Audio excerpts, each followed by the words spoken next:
Hey guys, so I thought of another video because I filmed 3 videos now, this being the third. I thought of another video I kind of wanted to do, and I don't do a lot of reviews. I tend to talk about the products just in a favorites or something like that, but I felt like I could really use a review on this. And this is the L'Oreal Magic Nude Liquid Powder. It's Bare Skin Perfecting Makeup.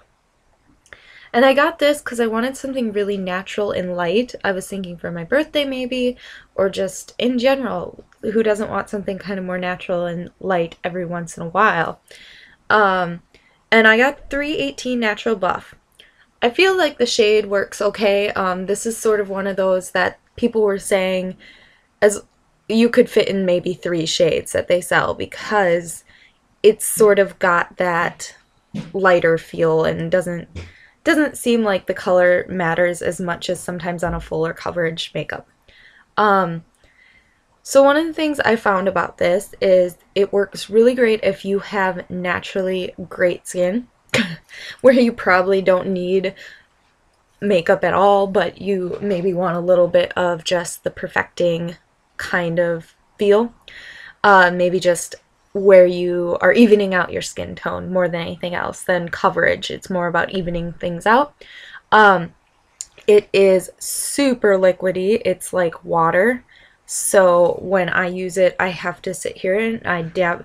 I basically go like this, dab, dab, dab, dab. And I literally do this over and over. So it takes a long time to use for me compared to my Rimmel Match Perfection, which is the other one I've been using. I just kind of go like that on my hand, have a lot sitting on my hand, and dip my brush in. This recommends that you use your, basically it says for best makeup results, pour just a few drops onto fingers and apply directly onto skin. Not recommended for use with a sponge or brush.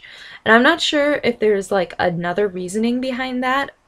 I kind of am curious as to why they have that, but I haven't tried it with a brush because it tells me not to. Isn't that sad?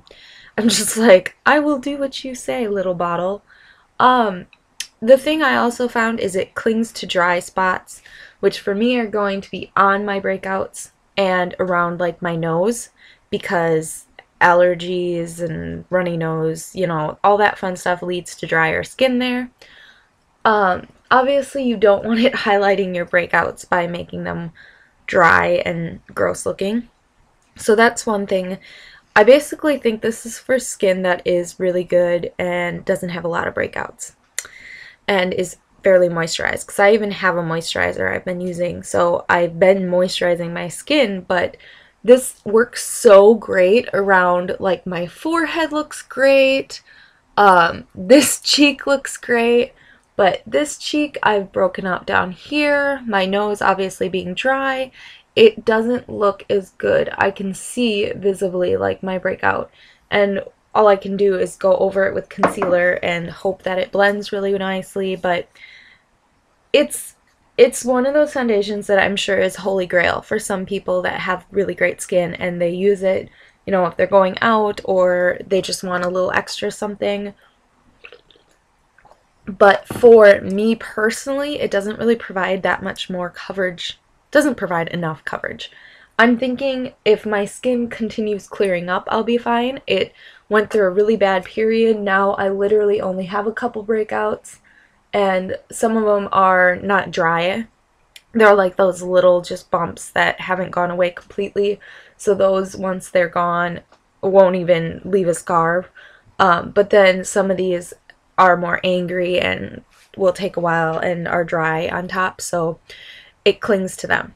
So my review on this is basically, yeah, if you have really good skin already, it's worth a shot. If you have non-dry already good skin, because if you do get dry patches on your cheeks or anything, it'll highlight that also, and you can have great skin otherwise.